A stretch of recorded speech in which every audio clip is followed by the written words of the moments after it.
Nous lisons cette semaine Parashat Nitzavim et Vayeler, mais des fois Vayeler se trouve dans les Aseret et Metchouva. En tout cas, Nitzavim est toujours avant Rosh Hashanah. Nitzavim qui est toujours avant Rosh Hashanah commence en disant Atem Nitzavim Ayom. Vous êtes tous donc présents devant nous, devant Hachem aujourd'hui. Et Rachechem, vos têtes, Shiftechem, vos tribus, Ziknechem, vos vieillards, Shotrechem, vos policiers, Kolish Israël, et Tapechem, Neshechem, Vegercha, Shebechem, vos enfants, vos femmes, celui qui s'est converti, qui est venu dans l'intérieur, du coupeur de bois jusqu'au puiseur d'eau, les Avrecha, Bivrit Adnaelecha, Valato, Asher Naelecha, Koratemechayom, pour en fait il va renouveler le lien, l'engagement qu'il y a entre nous à Kadosh Baruch Hu. Et là, il nous rappelle pour faire de toi un peuple et que Dieu sera pour toi ton Dieu, comme il l'a promis à Abraham, Yitzhak et Yaakov, et pas seulement avec vous, c'est également avec ceux qui sont là et ceux qui ne sont pas là. Et vous savez ce que vous avez passé en étant en Égypte, les peuples que vous avez vus, et vous avez vu qu'ils avaient c'était des idolâtres, que si quelqu'un risque de vouloir aller dans ce chemin-là, et ainsi de suite. Qu'est-ce que veut en fait dire Akadosh Baruch Hu, c'est Moshe à travers tout ça? Pour comprendre cette paracha qui en fait se trouve toujours avant Rosh Hashanah, juste avant Rosh Hashanah, nous savons, c'est vrai, que Rosh Hashanah est le jour du jugement. Mais Rosh Hashanah avant tout est le jour de notre création, de certaine manière, on pourrait le dire comme ça, de la situation dans laquelle nous nous trouvons actuellement. On parle bien sûr en termes de temps, puisqu'on est aujourd'hui sous le temps qui a été créé, le temps qui va à la vitesse à laquelle il va par la faute d'Adam Arishon qui nous concerne à nous tous. On était tous inclus là-dedans. Et donc, en fait, il faut maintenant comprendre qu'est-ce qui se passe à Rosh Hashanah. Alors, pour déjà comprendre un peu ça, il faut savoir que nos âmes à nous, comment elles ont été créées, où on était avant la faute d'Adam Arishon. Le départ de tout, il n'y a pas un départ, puisque quand on parle dans le End-Sof, il n'y a aucun départ, mais disons que le point par lequel nous pouvons commencer à parler, par lequel nous pouvons commencer à dialoguer, c'est-à-dire à en discuter, à en parler, où nous est permis de parler, commence à un point précis, que c'est en fait là que la Kabbalah commence, en faisant allusion aux différents niveaux au-dessus qui n'ont aucune fin. Mais le niveau par lequel on commence à parler. Naturellement, le départ commence en nous disant que la lumière divine est partout, et il y a un retrait, un vide qui se forme pour laisser place à cette création, dont le but est uniquement de faire du bien. Le but d'Hachem, du Ensof, est de faire du bien. Et donc, commencent les étapes de cette lumière à descendre. Et la lumière descend de cette manière-là, entre mâle et femelle, donneur et receveur. Et bien sûr, au départ, ces deux entités sont en un. Et au fur et à mesure que la lumière va s'écarter de son point de départ, où elle est rentrée dans cette atmosphère qui s'était vidée de lumière, va aller en se séparant. Et ça, tout commence. Donc, nous, on va parler du monde qu'on appelle le monde de l'Hatzilut, qui a effectivement 5 niveaux. Premier niveau du monde de la Hatzilut, qui comparé aux 5 niveaux de l'âme, représenterait le plus haut niveau qu'on appelle le Keter, et qui est appelé Arichanpin. Ensuite, de là, la lumière va descendre vers un niveau plus bas, qui s'appelle Chochma et Bina, Baviima. Ça descend encore, c'est-à-dire que chaque étape, à travers elle, va naître l'étape d'après. Quand se finit le monde de la Hatzilut, de ce dernier niveau du monde de la Hatzilut qu'on appelle le Tiferet et Malchut, Kutsha Berichu Shrinte, la Kutsha Berichu et la Shechina, sont nées nos âmes. Donc quand on parle d'Adam Arishon, c'est nous tous. Et là, il faut savoir une chose de claire. Il n'était pas, Adam Arishon ne se trouvait pas, est né donc sous la Hatzilut, dans le monde de la Bria. Il n'avait rien à voir avec notre globe terrestre. Mais il a trouvé un monde imparfait qu'il devait parfaire. C'est-à-dire que dès le départ, la manière dont les choses ont été faites, c'est qu'un monde a été fait de manière imparfaite pour laisser à l'homme la possibilité de le parfaire. L'exemple qu'on peut voir en cela est ce qui est mentionné dans le Midrash, où Tournostrophus, le rachat, qui était le représentant de Rome en Eretz Israël, et qui cherchait constamment à avoir une sorte pas de dialogue, c'était plutôt chercher à rabaisser Rabbi Akiva, et il cherchait constamment à lui montrer, à lui poser des questions sur le judaïsme, dans l'espoir de montrer que ce que nous faisons, ça ne vaut rien. Mais il a été à chaque fois, bien sûr, déçu, parce qu'à chaque fois, il a eu des réponses de Rabbi Akiva qui l'ont remis à sa place. Et il en a tellement souffert de ne pas avoir réussi à rabaisser Rabbi Akiva et à lui montrer qu'il était plus intelligent que lui. C'était l'inverse. Il rentre à la maison dans une rage, dans une colère, dans une souffrance, et à tel point que sa femme, qui le voyait tellement souffrir de cette situation, va lui proposer quelque chose dans laquelle il va être d'accord. Elle lui dit, écoute, le seul moyen d'avoir ce tzaddik, ce rave qui s'appelle Rabbi Akiva, ce grand des Juifs qui était un peu la tête du peuple d'Israël de l'époque, c'est de le faire trébucher. Tu sais que leur Dieu est l'adultère. Donc elle propose d'aller se prostituer et de faire trébucher Rabbi Akiva. Regardez jusqu'où peut aller la haine qu'avait ce Tournostrophus Aracha contre le peuple d'Israël et contre Rabbi Akiva. Sa haine l'aveugle à tel point qu'il est prêt à ce que sa femme aille se prostituer et fasse tomber Rabbi Akiva pour pour le faire tomber Rabbi Akiva. Donc il est prêt à tout à ce point. Finalement, Hachem s'est occupé de lui parce que cette femme-là, que lorsqu'elle va voir Rabbi Akiva, il va avoir une réaction qui va la choquer. Il va bien sûr qu'il ne va pas se laisser du tout intimider par elle, ni même une pensée ne lui vient pas. Et elle va finalement se convertir. Tournostrophus va mourir, elle se convertit et elle va finalement être l'épouse de Rabbi Akiva. Et donc, en tous les cas, il lui pose comme question une fois, il lui dit, dis-moi, qui est plus grand, Dieu ou les hommes? Et Rabbi Akiva a tout de suite compris ce à quoi il voulait arriver. Parce que ce Tournostrophus cherchait constamment dans nos textes de la Bible ce qu'on était nos commandements, essayer de les ridiculiser et de les rabaisser. Il lui a dit, dis-moi. Car il dit, Rabbi Akiva, je sais avec quel est l'argument que tu as dans la tête. Il a tout de suite deviné. Il lui a dit, l'homme est né imparfait puisqu'il a une peau qui le rend imparfait, qu'on appelle la orla, qu'il faut couper à 8 jours au moment de la circoncision. Et donc, apparemment, Dieu a fait quelque chose qui n'est pas parfait. Et l'homme vient le parfaire. Ça veut dire, il voulait lui dire à travers cela, vous qui croyez en Dieu, qui est le Tout-Puissant, et que vous suivez ses commandements, comment peut-il faire quelque chose d'imparfait et que c'est vous les hommes qui sommes en bas, plus petits, qui sont... Donc c'est ceux qui le respectent, qui le vénèrent, qui doivent les faire. Et Rabbi Akiva lui a dit, je vais te répondre, qui est plus grand? Le paysan qui amène du blé ou le meilleur chef qui sait faire des gâteaux? Avec le meilleur chef, les gens peuvent mourir de faim s'il n'a pas de blé, il n'a pas de farine, il n'a pas d'ingrédients. Les gens peuvent mourir de faim. Alors qu'avec le paysan qui amène du blé, d'une manière ou d'une autre, on va le manger et on pourra vivre. Et pourtant, le blé, il faut d'abord l'enlever ce qu'il y a autour et faire certains travaux. Et Rabbi Akiva a voulu lui expliquer que Dieu a fait avec intention la création du monde, la création de cet univers imparfait, pour laisser l'homme le choix ou de parfaire ou de contraire, continuer dans cette imperfection, rester et l'aggraver. C'est le libre arbitre. Maintenant, donc en fait, Hachem fait ça. Et là, quand Adam Arishon donc est créé par la dernière lumière divine du monde de la Hatzilut, le dernier niveau par lequel passe la lumière divine, qu'on appelle Tiferet ou Malchut, que les Mekoubalim appellent Zunde Hatzilut, il a le choix, Adam et Chava ont le choix, ou d'aller en avant, de continuer à parfaire la création.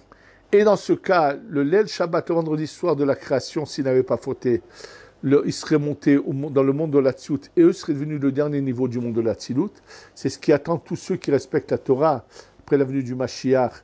On va se retrouver à un niveau que si on pouvait le comprendre, on s'imaginerait que c'est impossible. Comment nous, on va être à un tel niveau? C'est ce qui aurait dû se passer. Mais voilà que, en fait, l'homme qui se trouve donc au Gan Eden, mais qui est dans le monde de la Bria au-dessous de la Tzilut, va commettre une erreur. Et selon Rabbi Yehuda Aftaya, le prouve du Harizal que c'était quelque chose qui était impératif à ce que cette erreur arrive.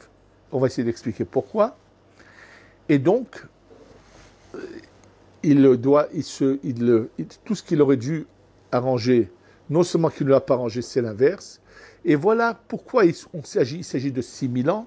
Il y a où c'est que Adam Arishon va entacher, va détruire un peu ce qui avait commencé à être réparé au niveau des 6 sphirotes qui sont Chesed, Gvura, Tiferet, Netzach, Od, Yesod, et le 7e millénaire qui sera la Malchut, comme un Shabbat. Donc, étant donné qu'il s'est passé ça, toutes ces parcelles sont tombées dans le mal et il va falloir commencer à les réparer. Et en fait, chaque année, c'est une entité qui n'a jamais été réparée depuis le début. C'est-à-dire que si on faisait un grand schéma, on aurait donc les 6000 ans devant nous. On va prendre le 6e millénaire dans lequel nous nous trouvons.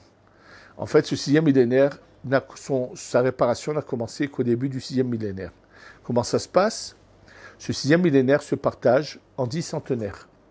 Donc nous, on va prendre notre centenaire à nous, nous sommes dans le 8e centenaire du 6e millénaire. Le 6e millénaire s'appelle Yesod. Le 7e centenaire, c'est le Hod.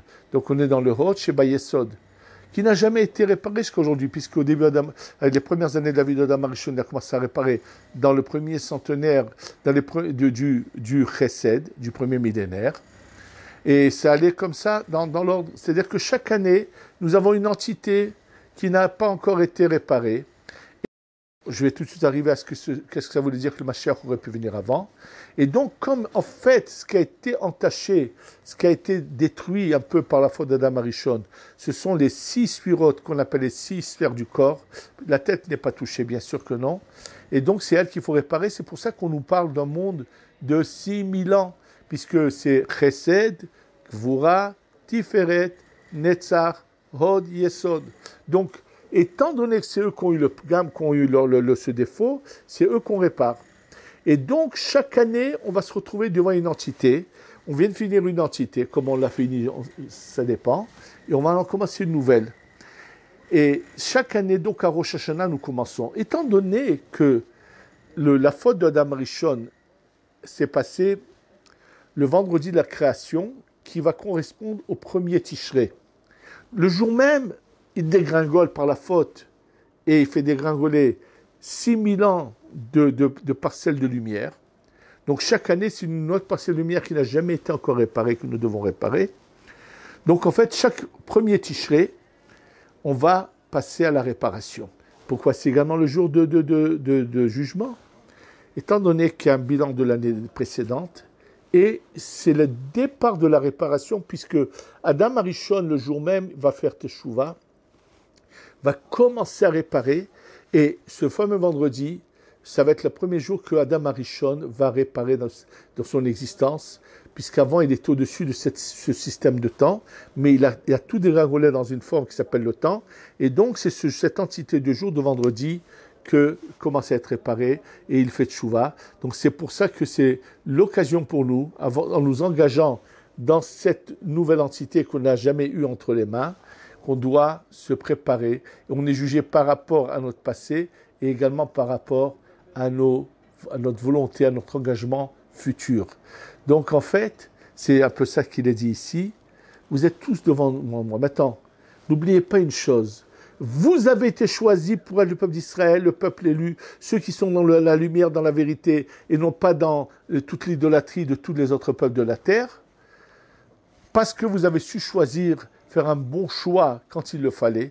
Ça, c'est bien sûr antérieur à ce que je vous ai dit jusqu'à présent. C'est une étape dont on parle qui est avant cette création dont je vous ai parlé, où on a déjà passé une certaine épreuve et où on a déjà fait un choix. Et donc, chaque année, on nous rappelle, tu vas commencer une nouvelle entité. Fais attention. Regarde combien d'erreurs tu as pu commettre dans ton passé, combien d'erreurs tu as fait. Rattrape-toi, c'est l'occasion. Et donc, c'est Atem Nitzavi Mayom. Maintenant, il faut le savoir. Surtout qu'on est à la fin de ce système-là, parce que dans le Yesod, où nous sommes, il faut savoir que les toutes dernières années de ce sixième millénaire, eux, vont être finalisés par les deux Mashiach qu'on appelle Mashiach ben Yosef et Mashiach ben David. Et donc, nous sommes vraiment très proches de ce dernier moment. Et bien sûr, il faut faire très attention de ne pas arriver à une situation, chas v'shalom, de rejet et de ne pas pouvoir avoir accès à ce qui nous attend. C'est-à-dire, ceux qui seront méritants, bien sûr, non seulement qu'on repart à l'endroit où était Adam Arishon avant la faute, donc dans le monde de la Bria, mais encore plus haut, le but c'est que finalement, notre place va se retrouver à l'emplacement où actuellement, notre filote en montant arrive dans cette parcelle de lumière divine qui se trouve dans ces deux derniers niveaux du monde d'Atsilut, avant d'aller bien sûr plus haut. Et nous sommes à cet emplacement-là. Bien sûr, ça va poser beaucoup de questions. Alors, si nous faisons monter notre filote et ce qu'il faut réparer à ce niveau-là, que se passera-t-il si nous serons à ce niveau-là? Bien sûr, c'est vrai, c'est un long sujet pour lequel, en fait, les choses continuent, mais tout à un niveau de plus, sauf pour les malheureux qui vont repartir, qui redoublent de classe, comme je vous l'ai souvent dit dans les cours. Et comme je vous l'ai dit que j'allais vous répondre à cela, comment dans ce cas-là, le Mashiach aurait pu venir avant? Alors sachez qu'en fait, il y a le minimum à faire tous les jours pour réparer ce jour, et tout ce qu'on fait au-delà de ce minimum peut réparer les jours à venir. La différence, c'est que ce qu'on répare en son temps, dans le temps qu'il faut, c'est-à-dire chaque jour sa partielle de lumière qui est réparée, ce jour-là ne peut plus être touché. Ce qu'on répare à l'avance, alors c'est mis en stand-by, en attente. Nous, celui qui aura fait ça sera récompensé pour les efforts qu'il aura fait, mais chas v'shalom, ça peut retomber et être malheureusement retomber et être détruit par les Rechaïm qui vont faire des graves fautes.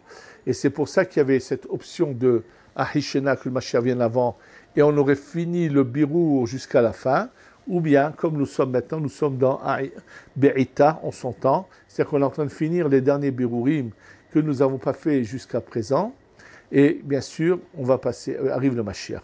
Arrive le Mashiach, là, il faut passer maintenant à la douane, et il y a un examen, on voit qui passe tout de suite à l'étape au-dessus, qui repart tout de suite où était Adam Arishon avant la faute, qui va devoir attendre parce qu'il a beaucoup d'abord de réparation, de nettoyage à faire avant, qui est complètement éjecté, rejeté, et apparemment il va repartir dans le prochain cycle de 7000 ans.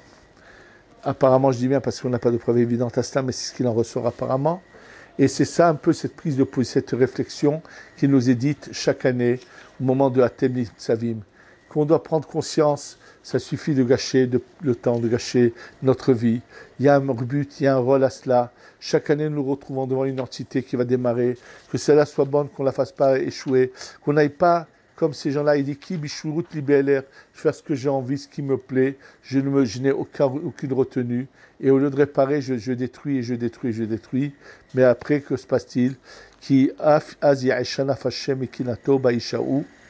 Et malheureusement, après, ça va être trop tard. Et il faut mieux prévenir que guérir. Et donc, savoir que Hachem ne fait aucun cadeau. Et croyez-moi, il faut bien comprendre que chacun doit un jour donner des comptes. Et bon, à Rosh Hashanah, c'est évident. Et donc, c'est cette prise qu'on veut nous faire prendre conscience chaque année à Rosh Hashanah. Et c'est pour ça que cette paracha se trouve juste avant Rosh Hashanah chaque année. Et il nous parle même de la dernière génération, et avec tout ce qui va se passer. Il nous rappelle les engagements qu'on a fait avec Hachem et comment se passera la conduite d'Hachem vis-à-vis de nous. Et sachez que ces jours-là, qui sont le début, qui sont un peu la tête de l'année, il nous est possible d'avoir ce qu'on a besoin de. Tout peut se passer différemment. Tout dépend que de nous. C'est pour ça que vraiment, se préparer à Rosh Hashanah, venir ce jour-là, prendre conscience dans cette fila qu'on est en train de démarrer une nouvelle entité, demander à Akadosh Baruch Hu de nous aider à bien la réussir, à ne jamais trébucher, à pouvoir nous lever tous les jours à temps, faire bien notre filote, ne pas faire ce qu'on a envie et se trouver des excuses qui ne tiennent pas la route. Souvent, c'est le cas, même dans, je ne parle pas de gens qui ne font pas la Torah, je parle même dans ceux qui la font, qui se permettent des choses avec des prétextes qui ne tiennent pas du tout, des erreurs fondamentales, et ils s'appuient souvent sur des choses qui ne tiennent pas du tout, parce qu'ils ont décidé que ce serait comme ça, sans être prêts à se remettre en question. Cherchons à savoir nous remettre en question, avancer, nous préparer, pour que Be'ezrat Hashem, cette année qui va venir, sera Be'ezrat Hashem une année de réussite où on aura enfin la Geoula Shlema, que le Mashiach viendra et qu'on sera fier quand il viendra de pouvoir aller sans la tête basse et de pouvoir vite passer l'étape qu'il faut pour passer à l'étape suivante. Fasse Hashem qu'on fasse une grande teshuva et qu'on arrive à la Geoula Shlema, Shetavo Bimera Beyamenu. Amen.